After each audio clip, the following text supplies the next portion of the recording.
señora desnuda en parque gana premio. Pero señora carne y hueso desnuda en parque gana multa. Conclusión, pornografía. Ser cuestión de geografía. ¿No? La pornografía es cuestión de geografía, ¿no? Por cómo se ven unas cosas en un hemisferio y en otro. Pero en Occidente, definitivamente, la sexualidad está orientada, la concepción, hacia la moral y la identidad. Este es un grave problema que fácilmente nos podemos dar cuenta de que está enraizado en la tóxica y nefasta influencia del cristianismo, ¿no? Gracias a esta ideología perversa tenemos que la sexualidad es vista pues con aspectos culposos, pecaminosos, y se utilizan justamente los juicios morales para que aparezcan autodenominados gurús que pretenden decirle a los demás cómo deben sentir, cómo deben experimentar su sexualidad, y más aún llegar a decir quiénes tienen menos derechos que otros, ¿no? Entonces, ese es el gran problema de algo tan natural como la sexualidad, elevarla y evaluarla únicamente en planos morales. En cambio, en Oriente y en Japón específicamente, la concepción de la sexualidad pasa más por un asunto descriptivo. Se centran en las acciones, el placer y, por supuesto, en la jerarquización social, ¿no? Entonces, no hay lo que se dice un juicio moral, no se aprueba o desaprueba a nadie, ¿no? Sino que simplemente los términos los identifican. Por ejemplo, en el periodo Edo, que es, digamos, el periodo fundamental de la consolidación de la cultura japonesa, empieza en 1603, terminada la larga era Sengoku de las constantes guerras civiles, y termina en 1868 cuando se da el paso a la modernidad con un poco de influencia occidental, que es la era Meiji. Todos los que han visto Rurouni Kenshin que han oído hablar de la era Meiji. Y en el periodo Edo teníamos un par de palabras que eran bastante empleadas, ¿no? En primer lugar, el término Nanshoku, que significa algo así como amor masculino o color masculino, que se utilizaba para referirse a las relaciones amorosas o sexuales entre hombres, y se aplicaba a los contextos de los monasterios con los monjes, con samuráis o con nobles, ¿no? Tenía este ámbito, y se refería también a una relación jerárquica estructurada. O sea, siempre era un hombre mayor, conocido como el ninja, quien iba a ser activo y protector, y un joven, el wakashu, que era su, digamos, una especie de discípulo, acólito o aprendiz, que iba a ser el amado pasivo. Y esta relación solía ser idealizada. Se consideraba que tenía hasta cierto grado de pureza por encima del amor heterosexual estándar. Y claro, terminaba esta relación usualmente cuando este joven ya pasaba a la adultez. Lo mismo que ocurría con el término Shudo, que este sí era más específico de los samuráis. Era una especie de código que significa Shudo, el camino de los jóvenes. O sea, si eras joven samurái, ya sabías por qué tenías que pasar, ¿no? Es decir, un ninja samurái te iba a adoptar, y esta adopción combinaba una mentoría militar, porque iba a ser tu instructor en manejo de armas, pero también iba a mostrarte afecto romántico e incluso sexual, ¿no? Y se veía como un vínculo que era parte de la ética del bushido, de la ética del samurái, ¿no? Que representaba lealtad y honor. Y igualmente que el caso anterior, cuando llegaba, ¿no?, el joven a la ceremonia del Genpuku, que era su ceremonia de ya la adultez, alrededor de los 19 años, entonces lo usual era que esta relación se terminara. Y bueno, no viene mucho al caso, pero de repente algunos de ustedes no saben que esto se da también en el Vaticano. O sea, pueden estar seguros de que todos los que están abajo han tenido que inclinarse literalmente ante los de arriba, y el problema, como digo, es que por la hipocresía occidental, en lugar de asumir esto como parte de un proceso, lo ocultan y en sus discursos hablan en contra. O sea, es una hipocresía sin nombre, ¿no? La doble moral. La doble moral, ¿no? El investigador David Yalop decía, ¿no?, que cuando Juan Pablo II hablaba contra la homosexualidad en el balcón de la Plaza de San Pedro, a sus espaldas había 2 curas practicándola. Entonces, David Yalop fue el que escribió El nombre de Dios, esa famosa novela donde relata cómo asesinaron a Juan Pablo I a los 30 y tantos días, y luego escribió El poder y la gloria, como 700 y pico de páginas, donde relata toda la podredumbre que fue Juan Pablo II. O sea que este tipo sabía bastante de todos los procesos que se dan ahí. Entonces no es extraño ver que esto entonces es casi una característica de los credos, de las religiones, tanto en Oriente como en Occidente, ¿no? Pero en Japón, bueno, tenían estos nombres. Ahora, ¿cómo pasa esto en la cultura popular? Vamos a mencionar un caso, un ejemplo icónico, que es el de este manga que se llama Urotsuki Doji, algo así como El Caminante, ¿no?, el joven caminante. El autor Toshio Maeda empieza a publicarlo en el año 86, para el año 87 lo termina, y luego creo que para el año 93 saca una secuela. Tuvo algunos tomos, de un estilo así un poco duro, ¿no? Pero este manga tuvo tanto éxito en Japón que fue llevado a la animación en unas miniseries OVA el mismo año 87. Y Urotsuki Doji es, digamos, un punto básico de la historia del hentai, ¿no?, del anime para adultos erótico japonés, porque es el que, digamos, irrumpe con la idea de los tentáculos, ¿no? O sea, un demonio que le salen muchos tentáculos, ya saben, en cada punta tiene un glande, y ahí a la heroína por todos los agujeros posibles, ¿no? Y si no había, se los inventaba. Todo eso. Ahora, pero no diría, ¿y esto era tan original? ¿Esta idea era tan original? En realidad no era tan original. Y lo vamos a ver en la siguiente. Claro, el sueño del esposo del pescador. Exactamente. Esta ilustración se llama El sueño de la... Ahora, como el autor era hombre y lo otro era hombre, yo me pregunto si realmente las mujeres tienen esos sueños, ¿no? ¿Será que realmente son los sueños de los hombres sobre las mujeres? Yo no puedo confirmar y o negar esa aseveración. Ahora, ¿quién hizo esta ilustración? La hizo un grabadista, ilustrador, Katsushika Hokusai. Y miren la época, ¿no? Este señor vivió entre 1760 y 1849. Esta es una de sus obras más famosas, pero la definitivamente más famosa. Él retrataba muchos aspectos, pero fíjense al medio, esa ola. Esa ola es lo más representativo de Hokusai, y ahí tenemos un retrato de él hecho un año antes de su muerte por otro ilustrador.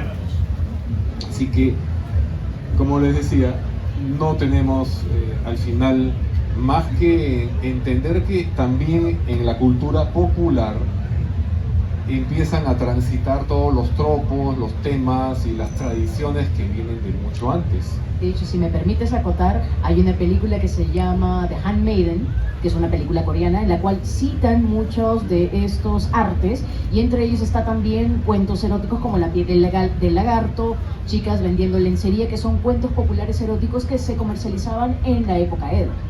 Así es, bueno, y ni qué decir, lo que se considera la primera novela de Japón del siglo XI, creo que es. Siglo XI, la novela de Genji, el cuento de Genji Monogatari.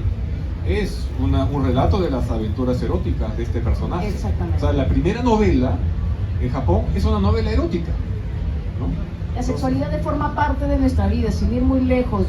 Roma asimiló Grecia y todos esos aspectos sexuales entre las uniones entre hombre y mujer, de hecho también las de hombre y hombre, que les resultaban mucho más puras y más enriquecedoras. De hecho, Intelectualmente hablando. recientemente ha habido interpretaciones sobre los cuerpos recuperados en Pompeya, ¿no es cierto? En varios casos se decía, bueno, esto era una familia, ¿no?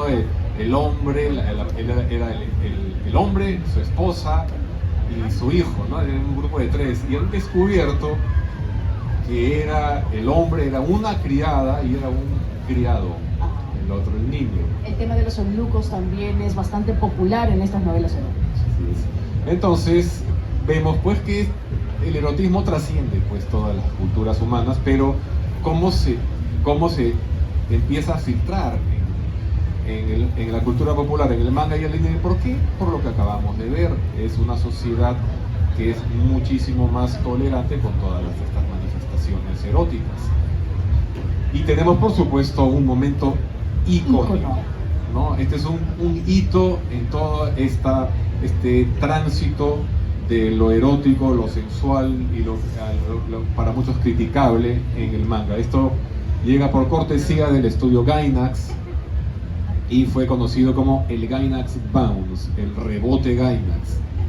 Bueno, claro, en la imagen de la izquierda vemos a la protagonista, a Noriko Takaya, la protagonista de la imprescindible miniserie de 6 episodios, Gunbuster, que empieza a salir el año 88 con la dirección de Hideaki Anno, quien después tocó la fama con Nadia del Mar Misterioso y luego tocó la gloria con Evangelion.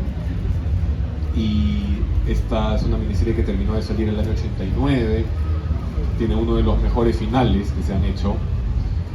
¿Y por qué esta escena es icónica? ¿Por qué el Gainax Bounce? Bueno, lo vamos a ver.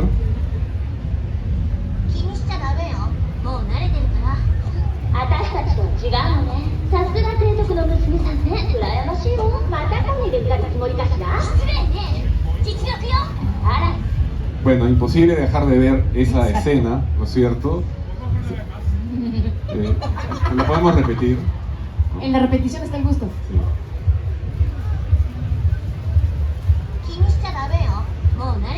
Entonces piensen toda la labor de cariño y de cuidado de estos animadores en la época en que se animaba con celdas, dibujando a mano, ¿no? El cuidado en representar el movimiento de los pechos de las chicas. Y eso se emuló después en videojuegos como King of Fighters. ¿Quién de aquí ha jugado King of Fighters alguna vez?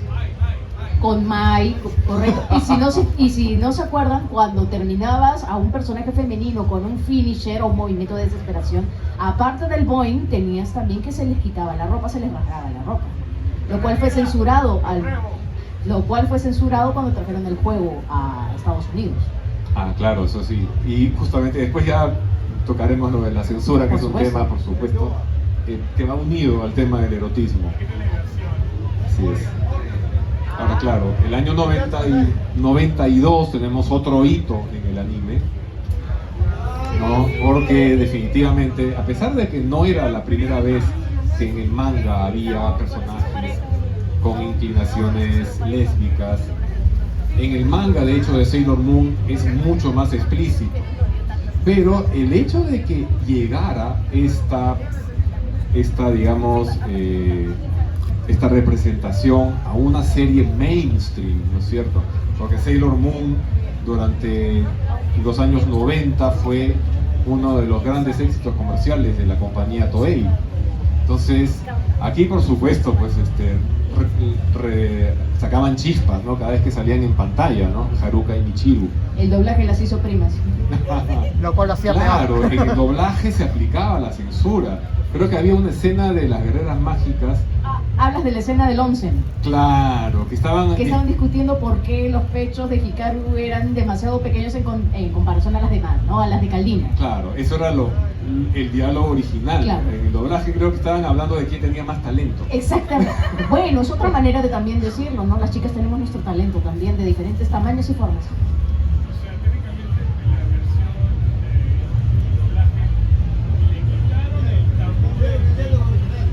Quitaron el tabú del Yuri, pero les agregaron algo mucho más funable. Así es. Sí, o sea... El que a la prima se le arrima. Así es. Decía Vargas Llosa. Bueno, perdón. Eso decía nuestro Nobel de Literatura. Bueno, luego el estudio Gainax se encarga de acuñar y difundir otro concepto icónico, el fan service, ¿no? O sea, que literalmente en inglés significa un servicio para el fan.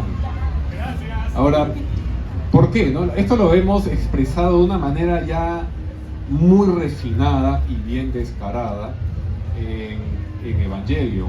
No lo he traído acá, pero cuando había los previos, cuando terminaba el capítulo de Evangelion, terminaba la canción, el ending, y en el previo la actriz de voz de Misato anunciaba lo que venía en el siguiente capítulo, y siempre hablaba, y cuando terminaba, dice, Imoto Sabisu Sabisu, o sea, Sabisu es service.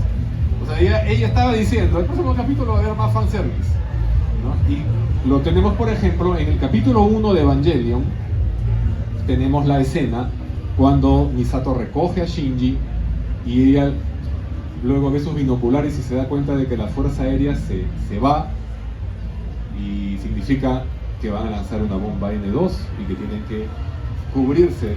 Ahora, observen el delicioso modo en que resuelven visualmente esa escena. Capítulo 1.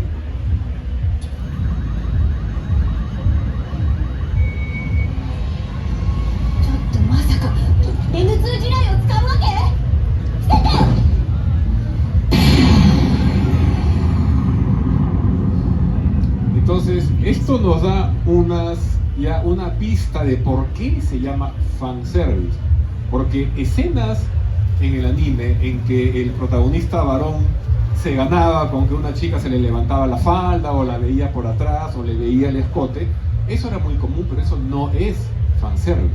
De hecho, me has hecho acordar, ¿te acuerdas del apagón en Nerf? Y tenían que llegar al Dogma, y tenemos a Shinji pues siendo pateado porque lamentablemente le había visto las bragas a Asuka más de una vez mientras estaban tratando de llegar, ¿no? Eso también podría considerarse como un intento de fanservice. Podría ser, pero ¿qué cosa es lo que define el fanservice? Vamos a verlo de nuevo en esta secuencia de Evangelion del capítulo 2, cuando Misato lo jala a Shinji para que viva con ella en el mismo departamento, ¿no?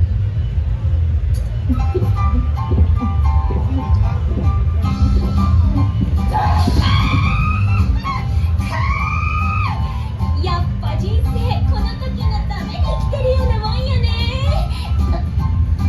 食べないの？結構うまいわよ。インスタントだけど。いや、こういう食事慣れてないんで。ダメよ。好き嫌いしちゃう。いや、違うんです。楽しいでしょ。こうして他の人と食事すんの。はい。 O sea, el fanservice, estamos hablando de que el fan es el que está al otro lado de la pantalla. O sea, en esa escena de la mesa, Shinji puede sentirse intimidado, ¿no? Porque está clarísimo que Misato está con un polo y no tiene sostén, ¿no? Y si ella se encarama sobre la mesa, entonces le aproxima el busto. Puede ser, pero quizás más está intimidado porque la cara de ella está muy cerca. Pero lo que él no ve, y lo vemos en la escena lateral, ella está en un shortcito, ella tiene unas piernas muy bonitas, él está viendo por encima de la mesa. O sea, quien está viéndole las piernas a Misato es el televidente, no es el personaje. Y en la otra escena en que hay la toma desde atrás, que enfocan desde el trasero de Misato, Shinji está mirando al frente, Shinji no lo está viendo. O sea, es para el fan, es para el que está fuera del encuadre y fuera de la escena viéndola. Entonces, eso es el fanservice que The Gainax lo refina y lo lleva pues a estos extremos. Y el fanservice, claro, no iba a quedarse solamente como un servicio hacia los fans masculinos. Y por eso, bueno, ahí me equivoqué. Utena es del 97. Utena 97. 2 años después de Evangelion, tenemos a Shoyo Kakumei Utena, que no estoy tan seguro, tendría alguien que confirmármelo, pero me parece que Utena empieza la tradición de los descamisados. Es correcto, empieza es correcto. Utena, ¿no? Exactamente, Utena empieza justamente todas estas, no voy a decir yo poses, pero estas poses bien sugerentes para el público femenino y los descamisados. Así es, ¿no? Y o sea, ahí está Toga, el de cabello rojo, y Sayonji, el de cabello verde.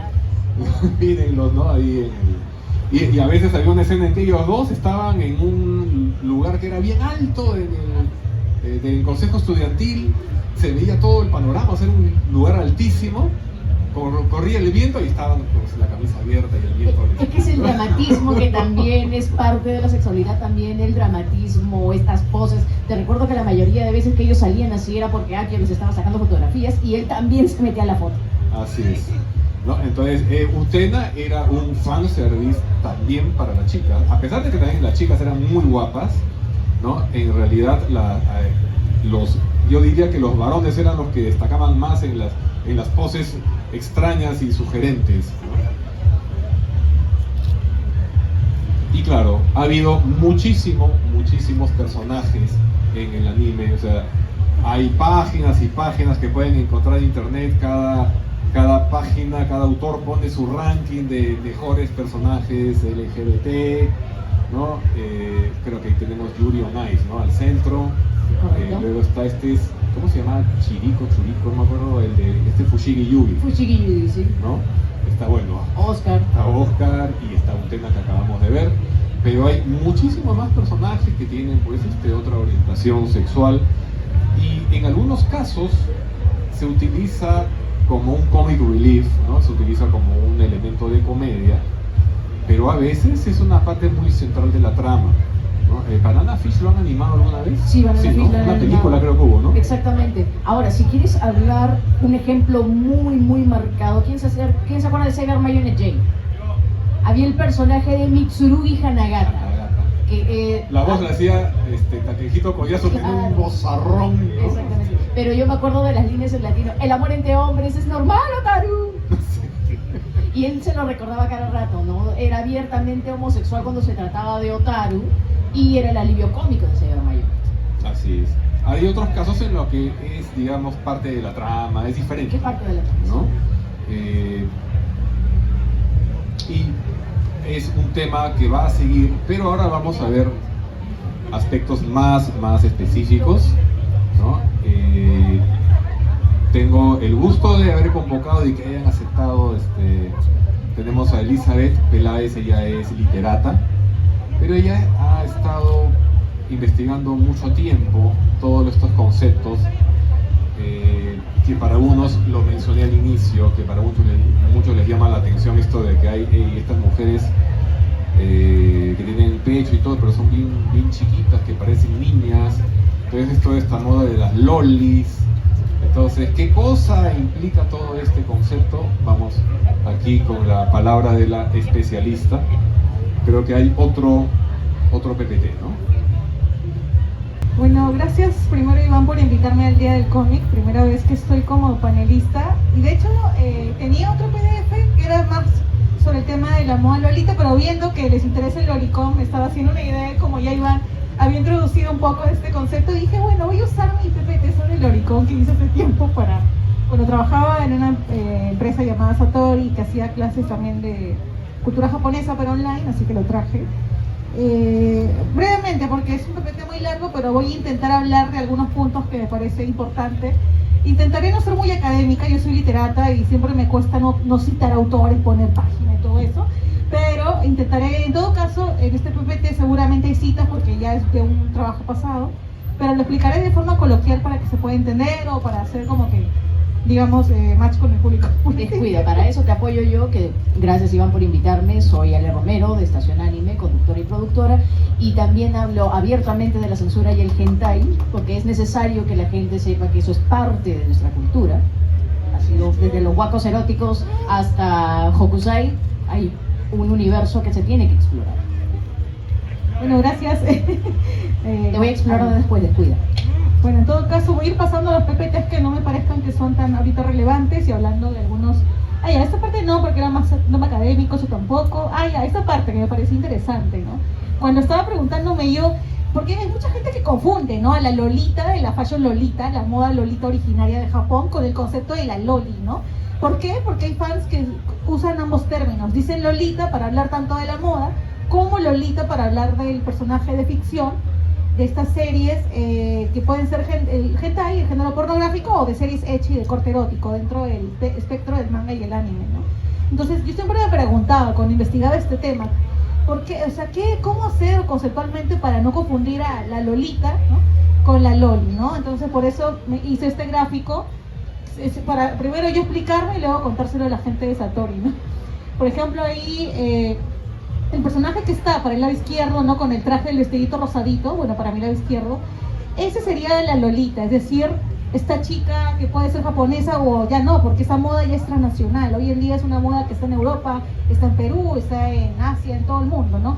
Pero esta moda de vestir se originó en Japón y era para hablar de forma rápida, ¿no? De este concepto, ¿no? La lolita es esta moda que tiene mucha inspiración en cuanto a la vestimenta de las mujeres de la era victoriana, de Inglaterra del siglo XIX, ¿no? Que usaban ropa más recatada, no nada de escotes, sino ropa muy puritana, ¿no? Y se mezclaba ese elemento del puritanismo, del traje conservador victoriano de las mujeres, con la estética rococó, que quiere decir este gusto por un traje recargado, lleno de listones, de encajes, que hacían que el traje se vea abultado, ¿no? Que era más propio de la Francia del siglo XVIII, como la que usaba en su momento María Antonieta, que es un ícono de la cultura rococó, de esta era rococó, de la Francia del siglo XVIII, o también Madame de Pompadour, ¿no? Que de hecho es el personaje, el retrato, ¿no? Que aparece en la novela Kimokawa de Enrique Planas, que tanto habla de la lolita como también de la loli, ¿no? Entonces, aquí yo tengo una pregunta. Claro, adelante. ¿Y las ghost lolis? ¿Cuál dos lolis? Las góticas lolis. Esas son de la fashion lolita. God loli.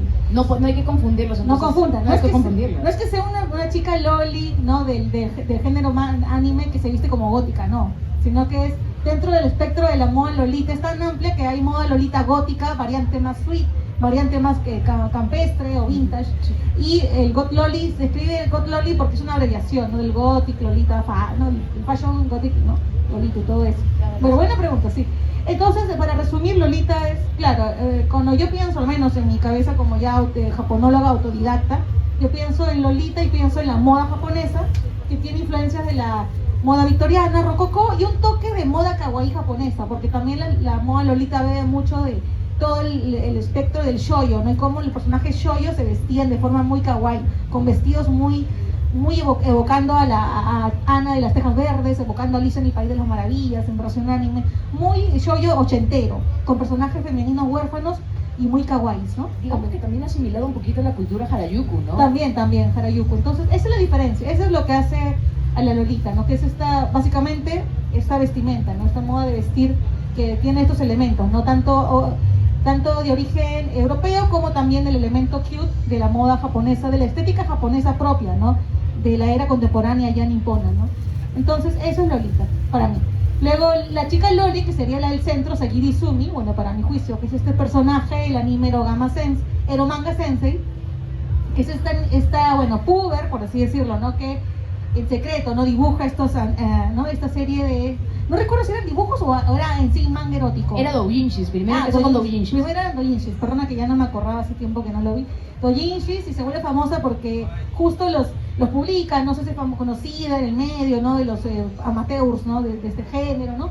Y en ese contexto tiene si no me equivoco, es su hermano o medio hermano. Su hermano, hermano biológico, ¿no? Su hermano biológico. Claro, Pero Manga Sensei tiene ese fetiche sí, por hacer que los hermanos biológicos tengan algo. Su hermano biológico se siente atraído por ella, primero hay un acercamiento débil, después poco a poco suceden situaciones eróticas y cómicas que hacen que esta relación, este gusto por la loli de parte de su hermano mayor, que aún siendo menor de edad, es mayor que ella y se enamora de ella, por así decirlo, o siente un afecto por ella. Todo esto va a comprender el complejo de Lolita, que más adelante... Eso también se replica en Oreimo. Sí, en Oreimo. Muchas series, de hecho son el mismo autor de los mangas, es el Oreimo, por eso también se repite la historia, ¿no?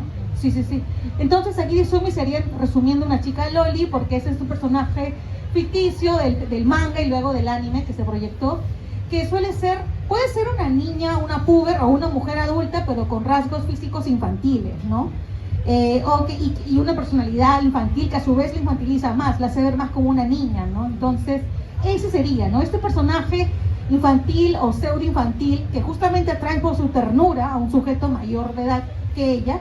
Ese es el personaje loli, que es el que abunda en muchos mangas y animes, no necesariamente de corte erótico, ustedes pueden en shoyos, ven más enfocados en mechas o en otros géneros, y también siempre hay un personaje loli, siempre va a haber, es parte ya del espectro de los personajes, por así decirlo, estereotipos del anime, o puede ser un personaje clave, pero que sea loli, que cumpla con esos rasgos, ¿no? Ser un personaje de aspecto muy infantil, femenino, que atrae a un personaje que es mayor que ella, ¿no? Y que hay todo un juego de atracción entre ambos, ¿no? Entonces eso. Y luego Mikuro Asahina, no recuerdo exactamente si lo puse porque era loli, bueno, asumiré que sí, no recuerdo muy bien en ese momento. Pero el caso de Sagiri sí creo que aplica muy bien, ¿no? Incluso Asahina se comportaba como una niña. Como una niña también. Como una niña se comportaba, pero en realidad cuando se comportaba seriamente se comportaba como una mujer madura. Claro, tenía esa dualidad, entre niña y la adulta, que es lo que traía también el personaje, que más adelante, de hecho en la siguiente PPT se habla, creo, del loliconero, el que se siente atraído por Sagiri, ¿no?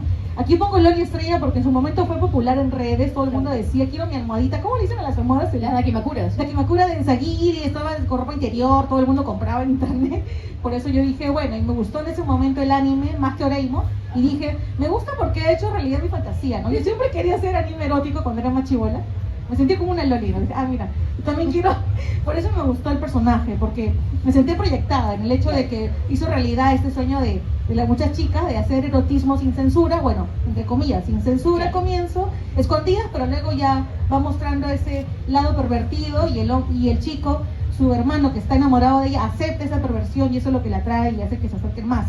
Si no fuera por Eromanga Sensei no habría ese vínculo entre ambos, ese acercamiento entre ambos, ¿no?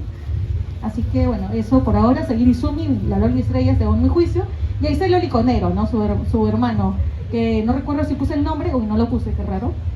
Pero creo que tú lo recuerdas, el nombre del hermano, ¿no? Son tantos nombres que a veces no me acuerdo, pero digamos que el hermano loliconero que siempre Sí. es algo en Eromanga Sensei, Sí. al inicio se resiste estos sentimientos, pero ya luego cae. Se reprime, Se pero reprime. luego ya no puede porque ya la misma chica Loli lo va, entre comillas, seduciendo a su manera, ¿no? Como que kawaii, luego ya más pervertida, como que, se cayó encima, ¿no? Uy, pasan cosas, Exacto. ¿no? Que hacen que se... Especificar que Ujú. esa palabra es de loli con ero. Claro, Porque ahora aún- que se habla tanto del conero, es de loli, conero. ¡Qué allá- buena! No viene los conos, es loli con. Pero suena muy interesante, sí. No es una loli de cono. No es de cono. No, eso iba a explicarlo más adelante porque sí puse el concepto, de dónde viene, de la abreviatura del Lolita Complex, ¿no? Simplemente esto es una gráfica que hice en términos didácticos para la gente de Satori, ¿no? Ahora, yo hago la pregunta que me imagino que muchos se han pensado. ¿Cuál es la diferencia entre el Loli Complex Ajá. y el Imoto Complex? Eso también técnicamente podría contarse como un Loli Complex. Buena. A ver, ¿cómo lo entiendes tú? A ver, para ver si estamos de acuerdo. El Loli Complex yo diría que es simplemente la atracción hacia una Loli. Ajá. Mientras que el Imoto Complex, que no necesariamente la Loli tiene que ser su hermana biológica, Ajá, ojo, claro. mientras que el Imoto Complex sí tiene que haber algún tipo de relación biológica y es netamente a la hermana, no para otras Loli. Las otras Loli son indiferentes, mientras que es simplemente la hermana menor. Pero es por eso es Imoto, no Necha. Quizás la respuesta la podríamos encontrar en el famoso y ya citado por Iván, la historia de Genjo, Genjo Ajá. Monogatari, porque ahí también, si se dan cuenta, en el Genjo Monogatari está el primer complejo de Lolita. Claro. O sea, te das cuenta que Genji se siente, en la novela se cuenta, ¿no? Atraído por Murasaki Shikibu, que a su vez la autora, Murasaki Shikibu, se retrata a sí misma como un personaje, como una niña puber de bajo rango dentro del mundo de la nobleza, pero que es conocida por Genji cuando tiene ella 10 años, y se describe en esa escena, en la novela literaria, y de esa forma, ¿no? Genji la ve y dice, wow, cuando la vi, sentí que floreció, ¿no? Una flor apareció ante mí, quedé impactado por su belleza de esta niña de 10 años, y en ese momento quise, ¿no? Criarla y educarla para que sea una flor, y más adelante mi esposa. O sea, toda esa, para mí, perversamente perversa, bueno, desde mi juicio, todo eso te habla del primer lolicón de la historia de Japón, Claro, de su historia literaria, de su ficción literaria, ¿entiendes? Y también está el tema del rasgo sanguíneo. Claro. Hay familiaridad también, parentesco. Entonces te das cuenta que en Genji está la raíz de todos, por así decirlo, perversiones, fetiches japoneses explicados en clave literaria, ¿no? Ahí los encuentras. Sí, también pasa eso. Bueno, después de este lapso literario, como literata que soy, seguimos con... Ahora voy a hablar del complejo de Lolita que mencionó Iván, ¿no? Justamente la palabra lolicón, muchos ya, iba a decir loliconeros intelectuales, bueno, muchos especialistas, estudiosos de este tema desde el mundo académico, enfocados en, ¿no?, sexualidad en manga anime, coinciden en que lolicón, esta palabra en inglés, ¿no?, sería la abreviación de Lolita Complex, ¿no? O sea, el complejo de Lolita en español, es decir, sería entre comillas como un síndrome. No podemos decir a ciencia cierta si es una enfermedad medicada, porque hay un debate ahí, la gente dice sí, es una enfermedad medicada, otros no como el complejo otros, de Electra o el complejo de Edipo. Claro, pero hay debate. Hay unos dicen es un complejo, sí, es un tema ya, un trastorno mental, otros no, siempre hay debate. La cuestión es que yo los veo así como, ¿por qué complejo de Lolita? Porque vemos que hay una situación que linda entre, ¿no?, un afecto obsesivo o algo que va más allá de lo normal, que tira lo perverso. ¿Por qué? Porque el complejo de Lolita sería esta atracción que justamente un loliconero, es decir, un sujeto, no importa la edad que tenga el sujeto, ¿no?, porque desde mi punto de vista, según lo que he visto en manga y anime, la cuestión es que es un sujeto que se siente atraído por un afecto extraño que linda con lo perverso y que no se puede explicar de forma entre comillas sana, pero un sujeto que se siente atraído por la loli, que es decir, esta chica que tiene, ¿no?, rasgos muy infantiles y que siempre la premisa es que esta chica se vea mucho más joven de la edad que tiene, y si es más infantil mejor, ¿no?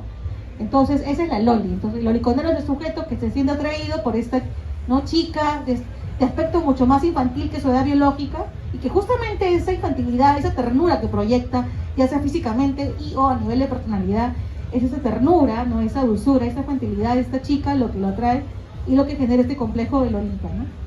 Por eso lo puse ahí, ¿no? Y lo vemos en la serie de Erogamanga Sensei, ¿no? Siempre al comienzo el hermano de Sagiri se resiste, pero poco a poco se va dando cuenta de que, mira, también siento eso por Sagiri, y por qué no acercarnos poco a poco y ir explorando eso, ¿no? Es interesante eso. Voy a ver si lo voy pasando. Ajá. Eso ya lo había explicado. Acá había diferencia entre Lolita, moda Lolita y la chica Loli del manga anime, ¿no? Esto también. Esto no sé si contarlo. Bueno, en todo caso, está como tema de cultura general, ¿no?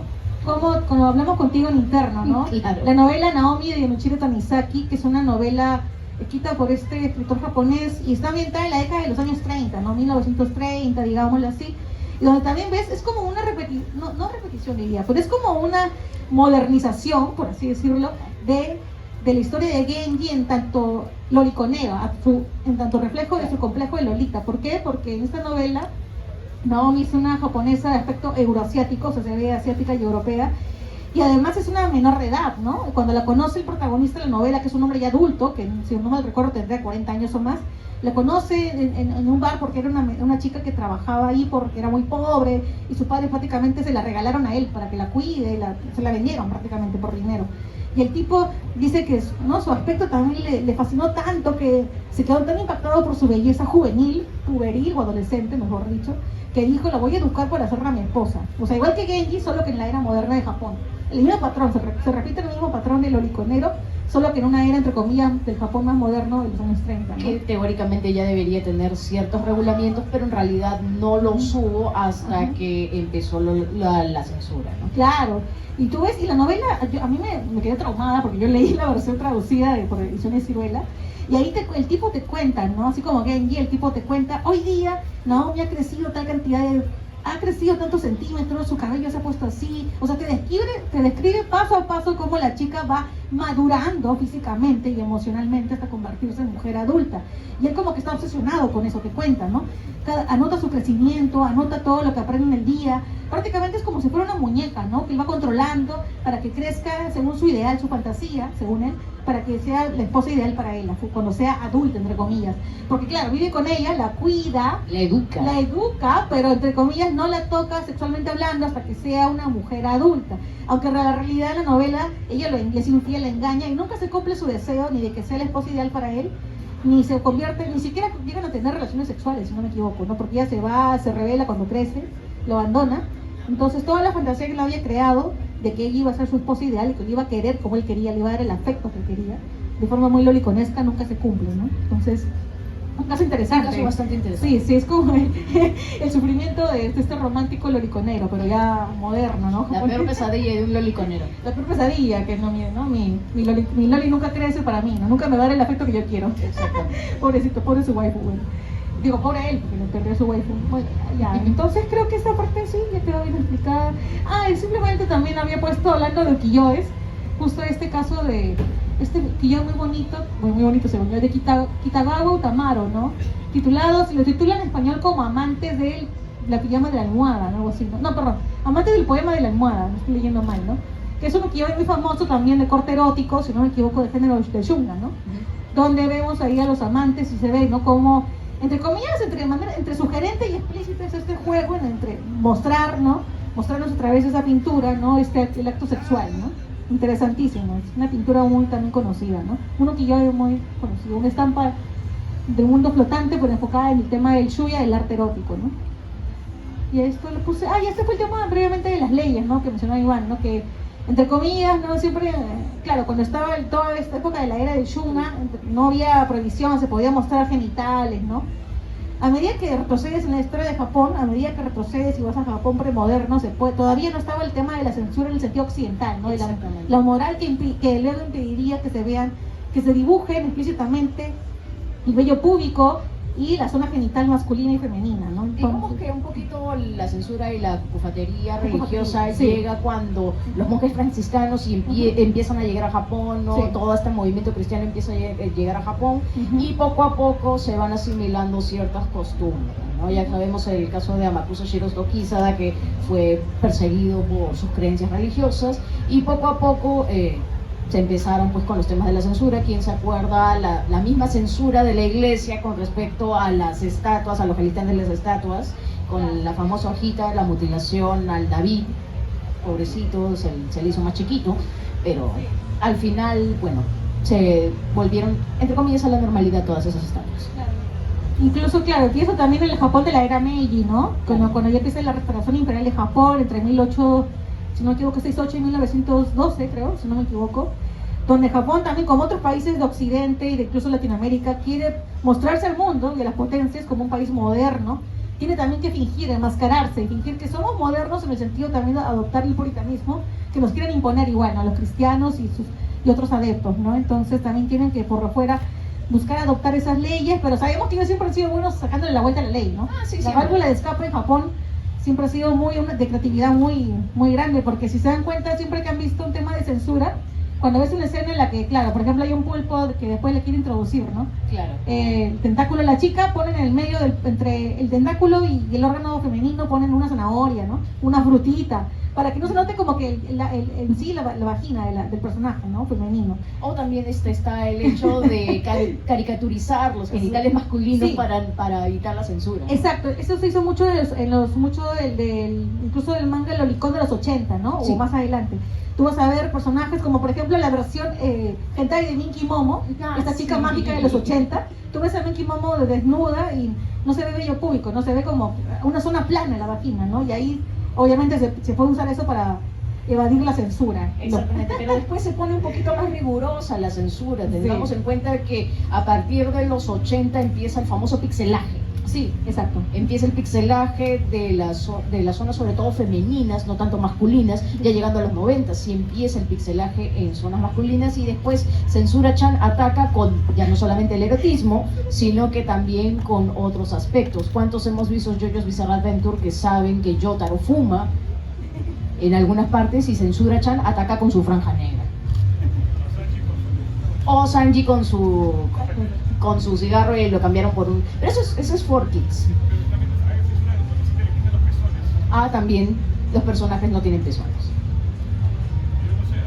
Sí, justo. Hablando de censura, lo hice a propósito, porque encontré esta versión, este manga de Lolicón, que si no me equivoco es ochentero. Se nota por el traje. Sí, se nota por la estética, todo eso, y digamos que como lo había presentado ese trabajo en una universidad que era medio así puritana, tuve que cubrirlo, pero en realidad las gráficas son al desnudo, el personaje se le ven los senos, la vagina, todo, está abierto, ¿no? Simplemente por autocensura obligatoria le puse esas rayitas, esos cuadritos negros. Pero ahora con la modernidad los pechos ya no se censuran, simplemente la zona genital. Claro, es que dices, no, es obvio, es súper obvio, dice todo bien dibujado está, ¿no? Aunque sea de estilo infantil, ¿no?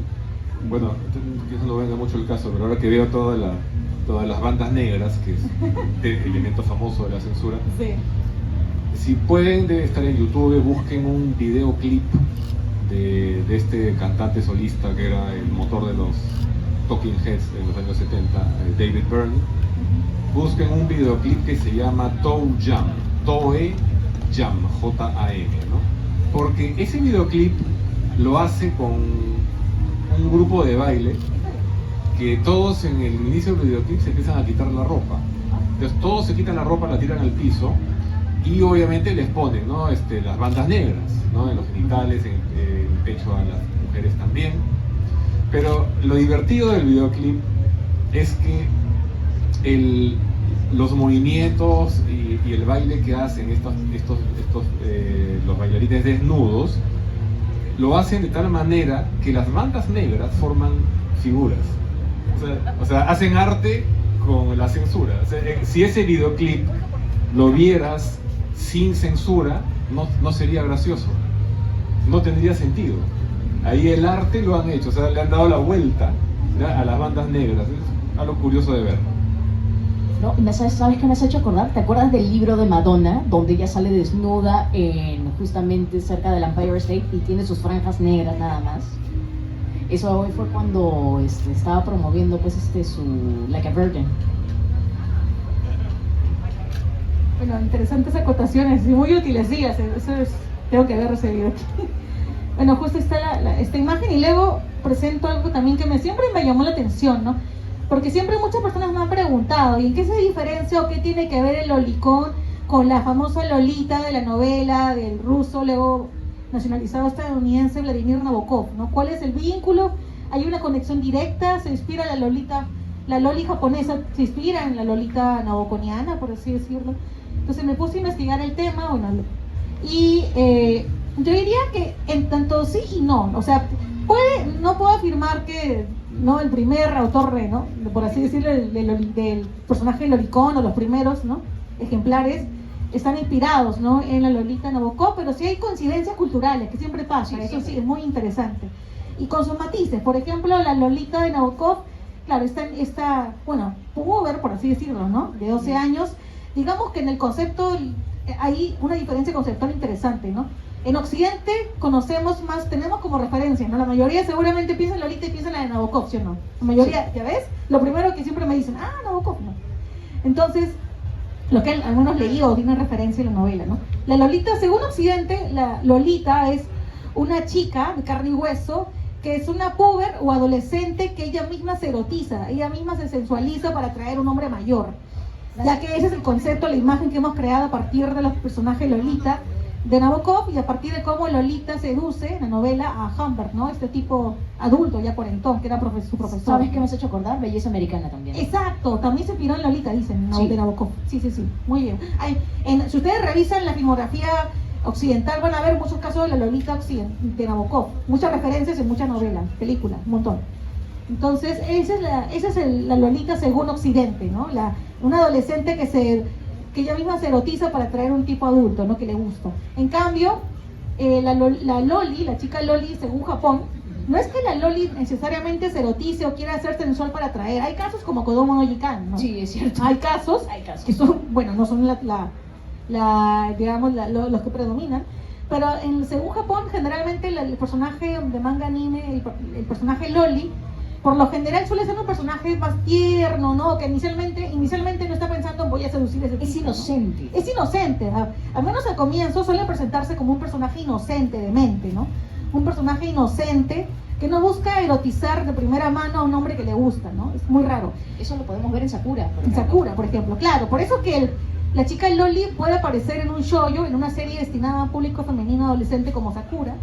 Puede aparecer, como también en series ya para destinar a un público ya masculino, ¿no? Como Nichichi, por ejemplo. Claro, ahí está la diferencia, ¿no? Entonces, esa es la diferencia entre la Lolita de Nabokov, la adolescente que quiere seducir al hombre mayor que le gusta.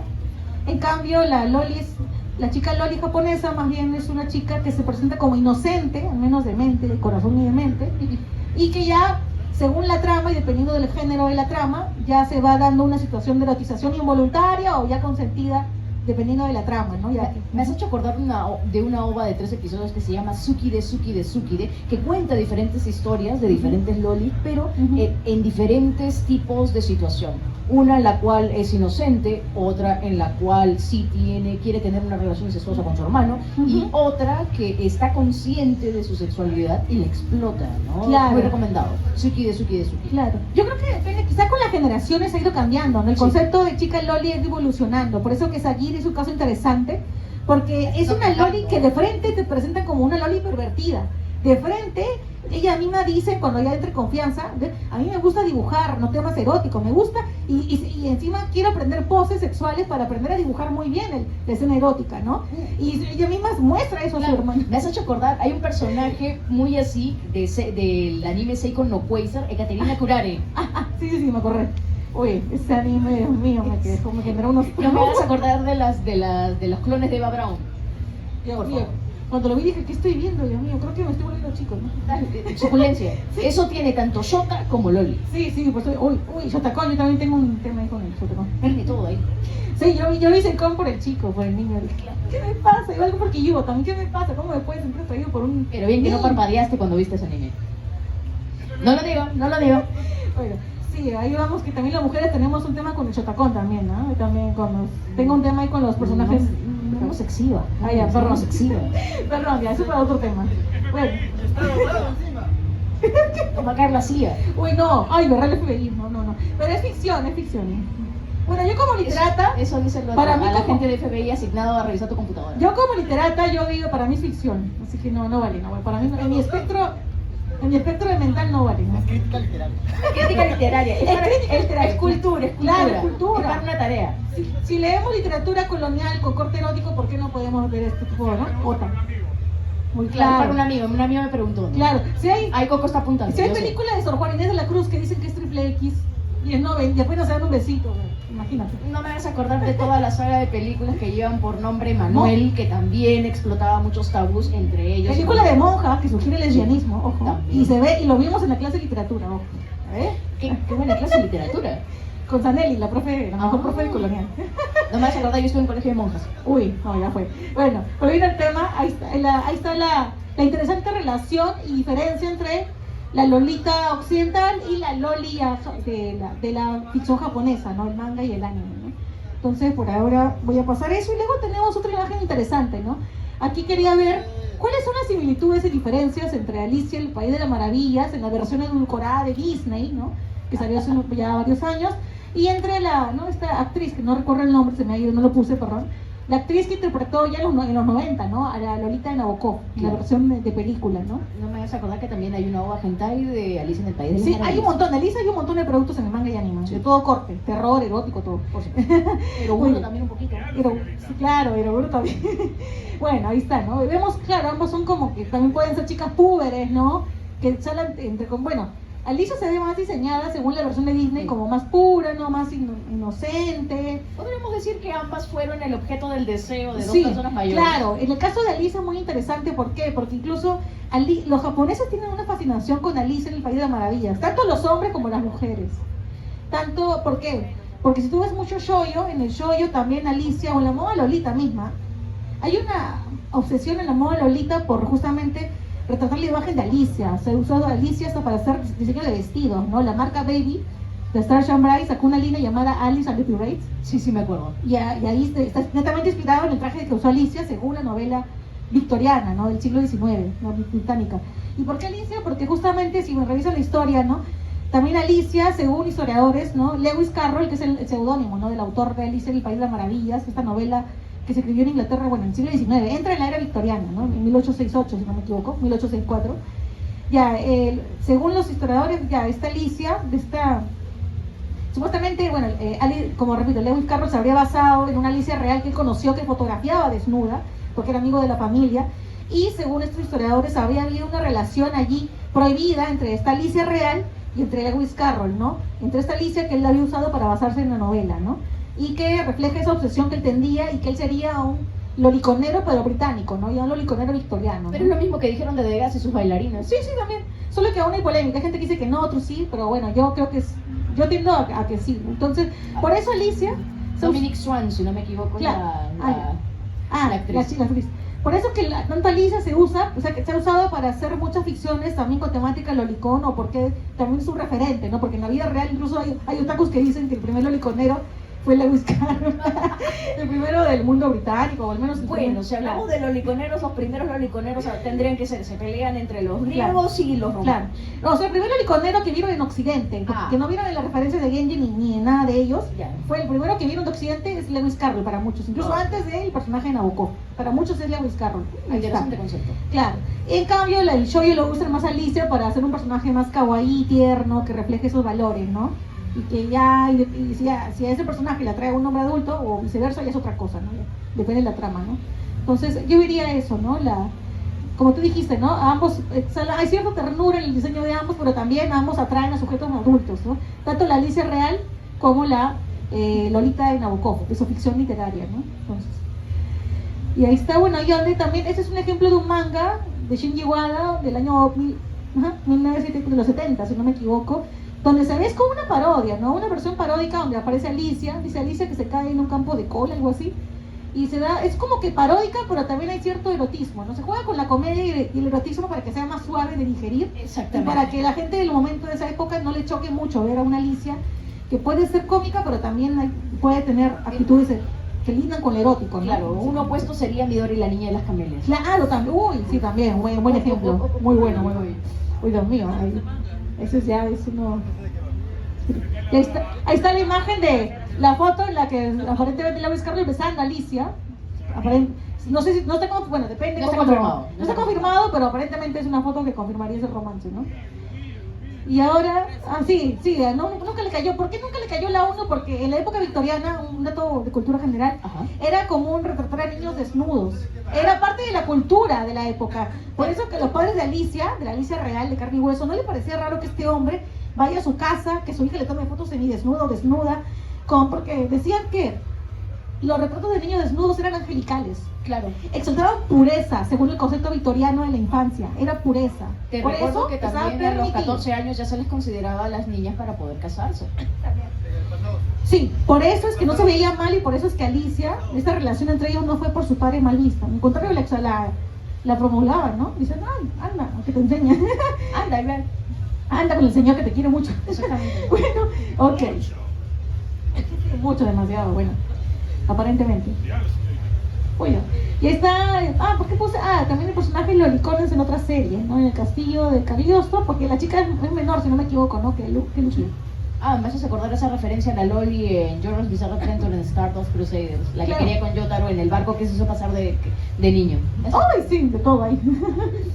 Luego otro fanart de Clarice, porque en la época en que salió el castillo de Cagliostro, en los 70s, también hubo muchos fans, ¿no? Enamorados de Clarice, la dibujaban a su estilo, erótico o semi-erótico de todavía, ¿no?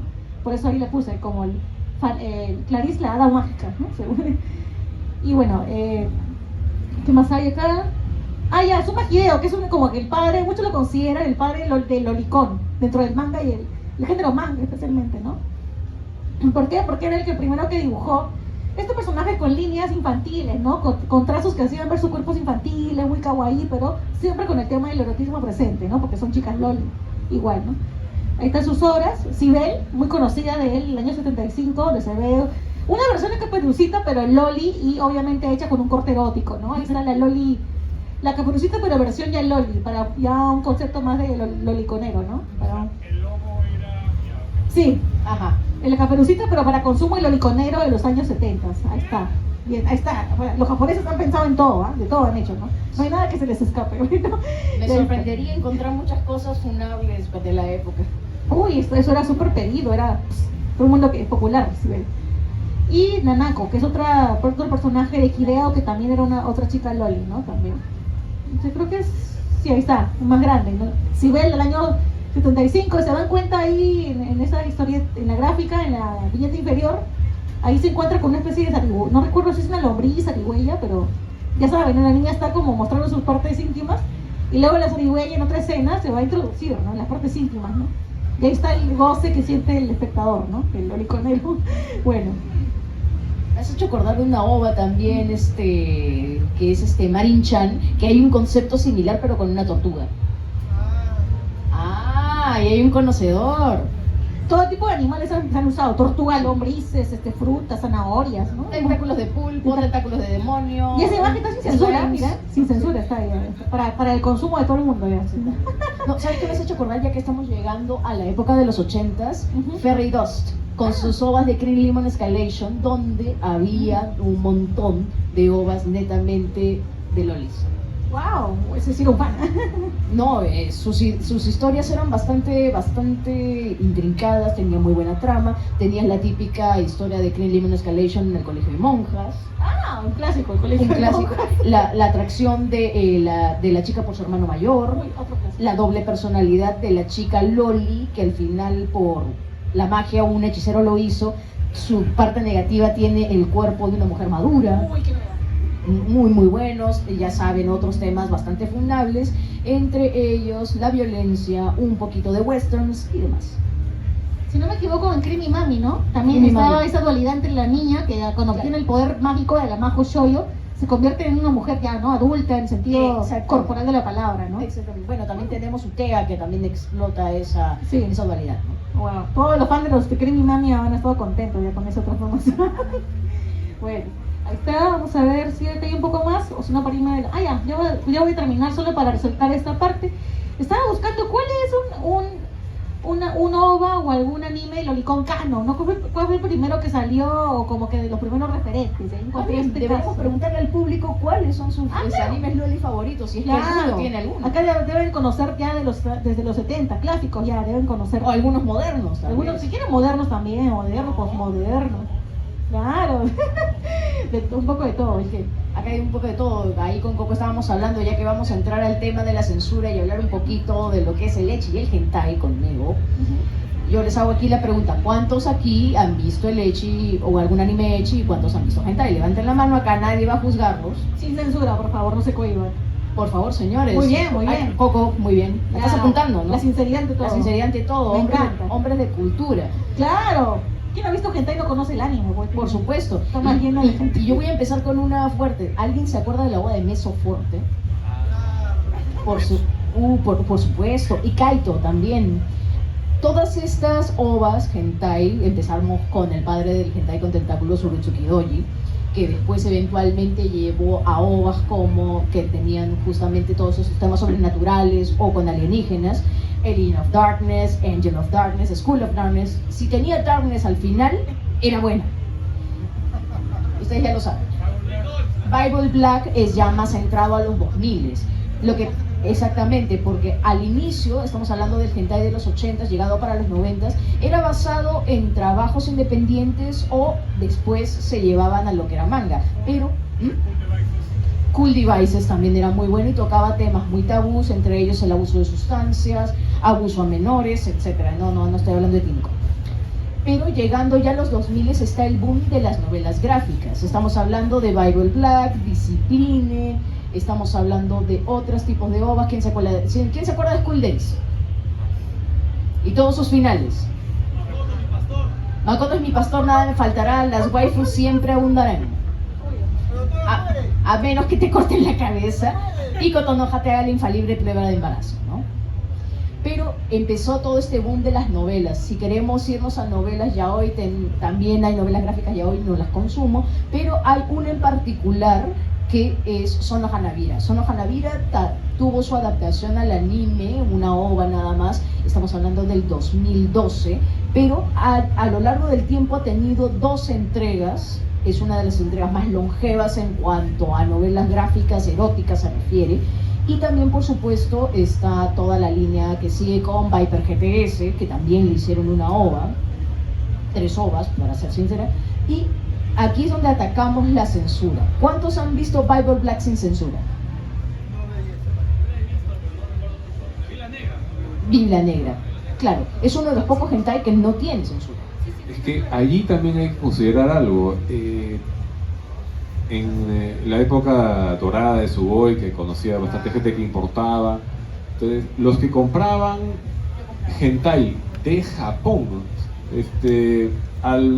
digamos después de la primera compra dejaban de comprar de Japón, porque en Japón el video estaba fuertemente censurado. Por eso es que todo el mundo ha visto estos hentai sin censura, por la licencia norteamericana.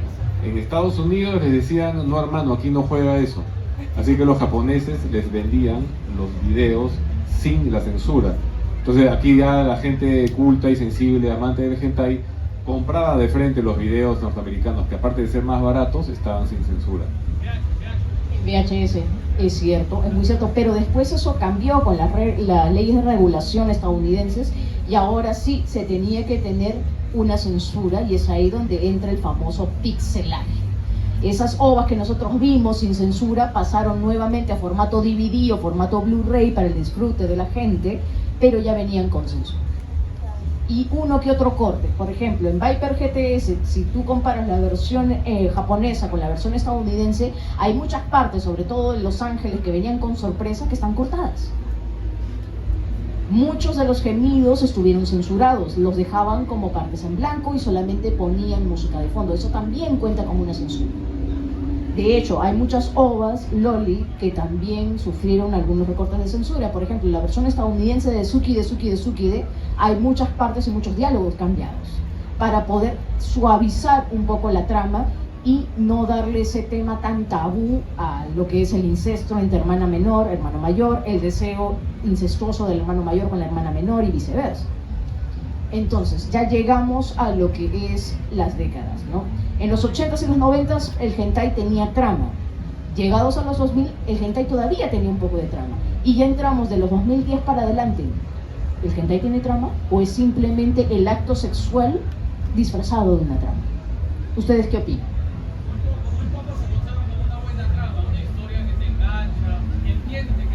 Exactamente. Si tú, por ejemplo, coges Bible Black y le quitas las escenas eróticas, aún tienes una muy buena historia. Urotsuki, si le quitas las partes eróticas, también tienes una buena historia. Si nos vamos a ovas actuales, como por ejemplo Triple Ecchi, que es una muy buena ova comedia, si le quitas las partes eróticas, no se disfruta tanto.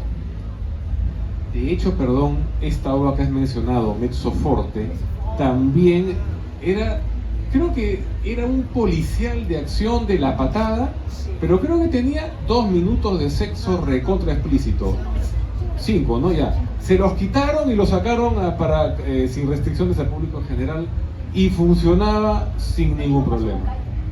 Lo mismo pasó con Kaito, quitabas las escenas eróticas y tenías una ova bastante buena. Ahora, hay otras ovas que llegaron al mercado estadounidense como Crimson Climax, Taboo Charming Mother, que también la censuraron en su momento y le quitaron ese picorcito, que a mí me gusta decirlo, de lo prohibido, lo tabú, teniendo en cuenta que Estados Unidos y sobre todo ha producido producciones eróticas como Emmanuel, que es una producción estadounidense con Francia, y también toda la saga de Tabú, que también ha sufrido su censura y sus recortes al momento. Ahora, ¿algo más que quieras decir, mi querido Iván? Tenemos todavía bastante tiempo. ¿Quieren que sigamos hablando de la sensualidad en el anime o que siga dando títulos hentai para que ustedes puedan apuntar? Los dos. ¿Algo más que aportar con Me da esto? gusto que contribuyamos con, con la cultura de todos Por supuesto. ustedes. Yo que soy docente también estoy feliz ahí. Me da gusto que haya apuntado acá el compañero que está... Ya no eres inocente, ya Ya voy a revisarle a ver cómo está la ortografía. Después te voy a revisar la tarea. La tarea, ver, buscar loliconeros actuales. Pero ya hemos hablado del lolicón, podemos hablar un poquito del shota. ¿Cuál Claro. es el estereotipo del shota? Este niño chiquito, medio afeminado tal vez. Exacto, qué interesante. Podríamos hablar porque también hay chicas acá. Muy Claro. bien, allá con su capibarita kawaii, muy bien, allá atrás. Nuestra espectadora, muy bien. Por ejemplo, y claro, ahora que lo pienso, sí, porque ya cerramos esta parte, simplemente eso era para mostrar cómo me llamó la atención que en este OVA con temática del lolicón, el personaje se llama también Lolita, pero es una Lolita ya animada, ¿no? De anime. Entonces, estoy retrocediendo sin querer. Digo, qué raro. Está vivo. ¿Ves? Le hemos dado vida hablando de hentai. Qué raro, porque debía avanzar. Ya, lo dejo ahí, no hay problema. Ya que se quede ahí con la Alicia. Y es aquí donde entra la Ok. temática del prota. Ahora hablemos del prota kun, el pata que nunca se le ven los ojos en la soga, ¿no? Eso también podría ser una especie de censura. Tenemos el corte que había del prota de H. Muy bien, vayan a pedírselo a su peluquero. Por ejemplo, yo pensaba en Ouran High School Host Club, que es netamente, es una, bueno, puede ser un considerado, de hecho es un shoujo, ¿no? Que es una historia que ocurre en una academia ricachona, ¿no? Claro. De estudiantes de élite, y allí la protagonista es una chica que, ¿no? Primero se viste andrógino. Claro, El harem es un inverso. exacto, un harem inverso, me has quitado la palabra de la boca. Muy bien. 20, muy bien. Muy bien, estrellita dorada. Claro, y ahí tenemos en Ouran, en la academia Ouran está el Loli Shota, este personaje. No recuerdo el nombre, se me dice Honey Senpai. Honey, que significa honey, miel en inglés, ¿no? Y él tiene cabello rubio, es un niño, bueno, ya en realidad es un shota, ¿por qué? Porque este chico tiene aproximadamente 17 años. Exacto, tiene entre 16 y 17 años, pero parece un niño de 12.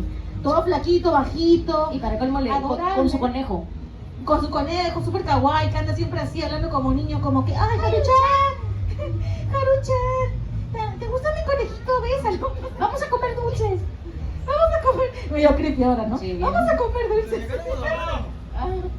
Entonces, claro, pero ya, se supone que él mismo, en la historia, lo interesante de Ouran es que en la misma historia, como ellos son hosts, o sea, ellos son anfitriones, Claro. ellos mismos construyen su personaje. Y él es el shota. Y él dentro de la academia, dentro del mundo de los hosts de la academia, él es el Loli Shota. Él mismo dice, yo soy el Loli Shota porque me veo jovencito y adorable, ¿no? Más joven de mi edad y parezco un niño adorable. Y eso es lo que hace que las chicas de la academia, las ricachonas, se sientan atraídas por él. Lo citan y lo piden como host por eso, porque se ve como un Loli Shota, ¿no? Exactamente, y justamente esa combinación de palabras, Loli Shota, ¿no? Porque llega un momento cuando vienen las de la academia Lobelia y se ponen como mujeres también. Eso estuvo muy bueno. Y tenemos otros ejemplos, por ejemplo, en algunos hentais donde el prota sí tiene esta apariencia un poco femenina, y es justamente esa apariencia frágil lo que atrae a las voluptuosas protagonistas de las obras, ¿no? Y tenemos otros personajes que son de sexo dudoso, como Astrolfo de Fate Stay Night. Astrolfo, exactamente. Los andróginos. A ver, también. otro andrógino famoso. Najimi. Un andrógino muy bueno, que recuerde, que no sea de shoujo. Uy. Bueno, las Clamp, Águila. Ah, las que hay varias. Pero Águila, bueno, acá la pusieron como mujer con el doblaje, pero en realidad era hombre y tenía un encontronón con Lantis, ¿no? Claro. Sí, que yo me acuerdo de en Show Wild Maid Sama, ¿viste? Sí, sí, sí. ¿Cómo se llamaba el niño, el de cabello azul, que se vestía de maid rubia encima, o de chica rubia? Ay, no me acuerdo, pero ¿sabes de acá me acuerdo? De Blends Ah, también. Ahí sí. está. Siempre está el personaje, incluso el mismo James, ¿no? De Pokémon. Siempre era muy travesti el tipo, ¿no? Gracias, Pepe Toña Macías. Claro, ¿no? O dentro de Full Metal, ¿has visto Full Metal Alchemy? Seguro, la mayoría, ¿no? Estamos hablando de Envy, ¿no? Sí, de Envy, ¿no? Que también tenía un diseño estético muy andrógino, ¿no? Cabello largo, ropa como que entre sexy y deportiva. Exactamente. Como que era plano, pero también se veía muy femenino. Sello de Envy. Ah, Bueno, sabemos que los sellos le prestan su voz a tanto sí, personajes femeninos como claro. masculinos, ¿no? También ese personaje llamado muchas veces el Bishonen, ¿no? Es el chico lindo. Por supuesto. El tema del bishonen y la bishojo también, y También, los estereotipos de belleza japonés juegan mucho en lo que es Claro. la sexualidad en el anime y el manga. Siempre el Bishonen tiene que ser un chico joven, con aspecto afeminado, en el sentido estereotipado de la palabra, o sea, flaco, rubio o muy Con ojos brillantes. con ojos brillantes, y si es de color verde o celeste mejor, muy eurocéntrico mejor, si tiene rasgos delicados en el rostro, como una chica mejor, Y se si es acompaña, elegante. brillitos también. si Claro. tiene brillitos. Porque eso viene la tradición ya del shoujo de los años 70, ¿no? Claro. Como las mujeres empezaron a diseñar personajes masculinos, pero muy afeminados, según muchas lecturas académicas, para proyectar, ¿no? En ellos el tema del yaoi, o sea, romance homosexual pero sutil. Entre La balada hombres, del ¿no? viento y las hojas. La balada, no, sí, la balada del viento y las hojas, ¿no? Muy buen ejemplo, ¿no? Y de ahí pues tenemos el nuevo tema del bishonen, que es un hombre ya más masculino, ¿no? Sí. Pero también inclinado al yaoi. Sí, sí.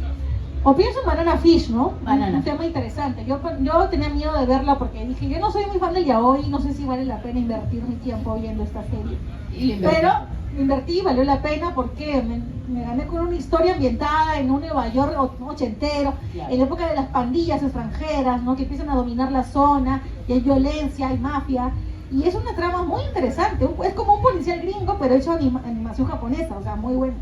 y simplemente el tema del romance entre los protagonistas no es importante, pero si tú lo quitas, disfrutas de la historia, porque el policial y el pandilleaje neoyorquino es muy bueno. Es muy bueno. Muy buena trama. Hay otra serie que se llama Kanazuki no Miko, en el cual Sí. esa es muy buena, Muy es buena, un muy yuri, buena. Ajá. pero es uno de los yuris más humanos porque el personaje de Chikane se siente sucia en algún momento por amar a Himeko y siente que su amor no es correspondido, y es ahí donde hace pues se quiebra en algún punto, ¿no? ¿5 minutos? Ya tenemos 5 minutos, así que aprovechemos. Vamos cerrando, ya cerramos. Vamos cerrando, vamos Un poco a... de Yuri, un poco. Ya, hablemos de Yuri. Un poco de cultura general en relación a lo que decía Iván, cuando hablabas del concepto del amor y el sexo en Japón. ¿Por qué? Porque un poquito, si hablamos del el origen del yuri en las revistas japonesas y sigamos más atrás, a inicio del siglo XX en Japón, si pensamos en la literatura lésbica japonesa, en sus pininos, se van a dar cuenta que son muy comunes las historias de internado, ¿no? Entre chicas que son niñas de clase alta obligadas a convivir. Colegio de monjas. Colegio de monjas. Dirigido por monjas americanas. Sí, o ojo. británicas. Y que te enseñan alemán o latín. Sí, súper elitista. María Sama. María María Sama. Sama es bien light a comparación de otros yuris. Kanazuki. Tiene esa referencia, se basa en la literatura de mujeres japonesas, Claro. de los internados. Yami Toguchi, Hono Tatabito también. También. Sí. Por un hombre conocedor, muy bien. Claro, un yuri clásico que va a tener historia de internado entre dos chicas, cabello largo, cabello corto, una que parece... La Tachi y la Neko, pues. Claro, Neko. El amor espiritual, Exacto. romántico. Exactamente. Que puede ser sutilmente sexual o ya con el tiempo ya sexual, ¿no? Bueno, también está el amor tóxico, Onisa Mae. También, ¿no? Noir, que es más Claro. más light. O también tenemos, bueno, ahora actualmente la bruja de Mercurio, que también tiene su subtexto. Claro. Precure también en su momento Claro. tuvo su subtexto Yuri. Por eso que Noura High School, claro. Por eso es que Noura, como... Aoi Hana claro. también tiene su cuota de Yuri. Por eso es que Noura High School hacen una parodia del género Yuri cuando en una escena... La novela. Sí. La de novela. Sí, aparece esta academia femenina que Claro. visita la escuela y la líder de esa academia, de la escuela de teatro, por así decirlo, de cabello corto ella, es muy popular entre las chicas de su academia femenina, Es ¿no? muy parecido, es como una parodia de Strawberry Panic. Sí. Y yo comienzo cuando no sabía mucho de Yuri, decía, ¿por qué las chicas de su academia la aplauden como si fuera un hombre? ¿Por qué les gusta? O sea, ¿por qué la Porque aclaman, tienes no? el estereotipo dentro del Yuri que tienes, pues, Claro. la Tachi, que es más masculina, el Ajá. compuesto del príncipe, Sí, y tienes a la Tachi, pues, la femme fatal. claro.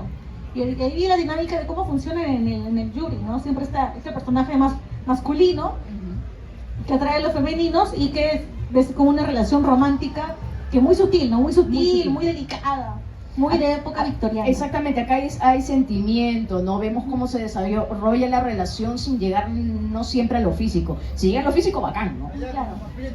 Ajá. Claro, bueno, Fire Nine clásico, ese Kaname 01. De todo ha visto, ¿ah? No Muy bien. tanto como Diabolic Lovers, que ahí le Uy, meten no. un poquito de sadomaso, ¿no? Sí. Todo el tiempo le están mordiendo a la chica, cómo no se muere desangrada, Dios mío, ¿qué le pasa? Es una superhumana. Yo quiero su dieta de hierro, ¿ah? De verdad. No tiene anemia, ¿eh? Sí, no. Bueno, es un caso interesante. Es un caso interesante para estudiar, ¿no? Todo el tema Claro, claro, internado, chicos, harem inverso, chicos, vampiros guapos, también vampiras guapas, ¿no? Exactamente. Bueno, otro Eh, harem inverso es Utapri. Utano Prin Sama también, Claro. pero ahí no hay hentai, pues. O María Sama, ¿no? Bueno, María Sama es bien vainilla en comparación a otros yuris, ¿no? Acá hay bastante subtexto, no es que llegan a algo en concreto, excepto por una pareja. Claro. Pues la misma Utena también. Bueno, Utena también tiene pareja. Déjame ver, ¿ya? Pensemos. Tengo que pensar, eso sí lo tengo que pensar. Es cultura. Es cultura general, Cultura otaku, por supuesto. Bueno, yo no recuerdo el nombre exacto, ¿no? Pero en el club Neo B que tenía mi hermano Rafael antes de que se fundara Suboi, ahí iba Waldo Cole. Y Waldo a mí me comentaba mucho de que el que no se olvidaba, porque a veces veían hentai, era el que le llamaban el hentai de Miyazaki. No sé cómo se llamaba, pero los personajes tenían uno de los chicos parecía el chico de la película de Laputa, ¿no? Y me decía, no puede ser, los japoneses han hecho un hentai más tierno, me decía. Hay No, era de lo más conmovedor. Me decía, estaban ahí en pleno y se decían te amo. Me decía, ¿qué es eso? No, o sea, era un hentai así rarísimo, ¿no? Me has hecho acordar de uno que es arte puro, Another Lady Innocent. Muy bien, ahí. Conocen. Hombres de cultura, por favor, aplausos para los hombres de cultura ahí. Y guardárselo por mente el secreto. Lástima que no tuvo segunda parte de Another Lady Innocent. Me rompí el corazón. Hubo avance. Yo quería saber qué le pasaba a Sofía y nunca lo voy a saber. Exactamente, eso. Mucha madre. No hay manga. No tiene manga. Pero lo más parecido que tienen es hay una obra que se llama Clanan, que también es de autor. Claro, la del mundo posapocalíptico. Es muy muy buena. Bueno, ¿alguna otra pregunta? Creo que ya estamos con el tiempo. Sí, antes de cerrar ya. Oye, ya. uy, tan bonito que estaba la charla. Estaba por decir al menos otros 20 hentais, pero será para el siguiente. Para la siguiente ocasión, ¿no? Una última. ¿Una última? Puede ser con relación con la vida real. ¿Qué opinas sobre el caso de los autores como el de Rudy Kenji que son detenidos por tener material por la actual censura que Japón también lo tiene actualmente?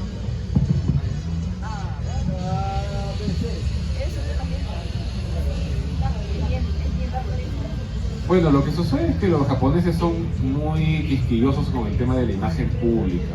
Y recordemos, por ejemplo, cuando estaban en su prime, esta banda de Latin Ciel, y pasó pues que el baterista le encontraron un tronchito y la Sony apartó el grupo de todo. Estaba el ending, ¿no es cierto? El Café de la Cuarta Avenida, que era un ending de Kenshin, lo quitaron. En la edición en DVD, porque yo tengo los discos láser, ahí está ese ending, pero en la edición en DVD lo reemplazaron ya, ¿no? O sea, todo había que sí, 4 episodios. Entonces también con Watsuki lo único que ha tenido de suerte es que por esas casualidades de la historia del manga resultó ser el sensei de Oda, del autor de One Piece. Entonces cuando la Shonen Jump dijo a Watsuki lo borramos como si nunca hubiera existido, Oda les dijo, lo tocan a mi sensei y yo me voy. Con Oda no te metas. ¿No? O sea, así que la Shonen Jump, bueno, sí, no es para tanto, ¿no? Y ahí, y Watsuki ha pasado piola todo esto. Y es una cuestión simple, porque creo que fue que le encontraron fotos, ¿no? De niños en una compu, no sé. O sea, pero como digo, con personas famosas, en ese sentido yo diría que los japoneses se comportan casi como occidentales, ¿no? Empiezan a hacer todo un bullying concertado, pero incluso yo diría que es hasta más exagerado en lo que yo he visto en las compañías japonesas cuando... El problema con este sello también que fue censurado solamente por mostrar sus tatuajes, también muy relacionado. O sea, la cultura japonesa es muy diversa. No hablemos de Furuya. No me hagas hablar de Furuya. Ajá. ¿Ah? Sí, pues. Claro, recorren esta cuestión del honne y el tatemae, ¿no? Una cara que deben mostrar públicamente y una cara interna que entre ellos mismos se muestran, ¿no? Incluso dicen que ellos tienen 3 caras, ¿no? La cara que muestran al público externo desconocido, pero que deben aparentar sí o sí. La segunda cara que muestran a la familia y la gente cercana a ellos. Y la tercera, que es, y la más profunda, que es la cara interna, que solo a sí mismos se muestran, ¿no? Es un tema interesante. Me haces acordar una frase muy perturbadora de este anime Fruits Basket. Hay un capítulo en que van a visitar la tienda de Kaname, no me acuerdo el nombre, del hermano mayor de Yuki, que se convertía en serpiente, ¿no? Y que tenía una tienda en que se especializaba en hacer vestidos de mujer para hombres. Entonces cuando se entera de eso su hermano, ¿cómo es posible que tú hagas esto? Y él le dice con una naturalidad, le dice, es que todo hombre tiene un jardín secreto en el que nadie entra. Te crispaba los nervios, o sea, la tranquilidad con que lo decía. La serpiente. Yo me hace acordar el hermano de Brothers Complex también, que es una serie de una chica que se vuelve familiar de dos hermanos y los dos están enamorados de ella. El cuarto hermano escribe novelas de romance para mujeres y se viste de mujer, porque solo una mujer puede saber acerca de romance. Como Nobuo Takemota, el autor de Kamikaze Girls, que es la novela ícono de las lolitas, es la primera lolita en la literatura japonesa, moderna, contemporánea, ¿no? Y el autor mismo él se declara que es una lolita, él se viste, se pone falda, sombrero, smoking, hace su mix, su híbrido, y dice, soy lolita. Y sí, igualito, se pone falda, sale a la calle con brillo, glitter, y eso es su concepto de lolita. Por más que la moda nació inicialmente para el público femenino, ya se la apropió. Y muchos japoneses también se trasvisten así y se declaran lolitas y van, y genial, son ellos mismos, ¿no? Cuidado con las VTubers que están consumiendo. Bueno, señores, un fortísimo aplauso para nuestros expositores. Elizabeth Peláez, investigadora independiente. Ale Romero, conductora de Estación Anime. Radio Filarmonía a través de la 102.7 FM. Claro que sí. Y el señor Iván Antesana, fundador y creador de la revista Suboy, que hoy nos han traído este tema increíblemente interesante y culturizante, diría yo, la sexualidad en el manga y el anime. Un fuerte aplauso para ellos, por favor. Y dejen sus comentarios para una segunda parte.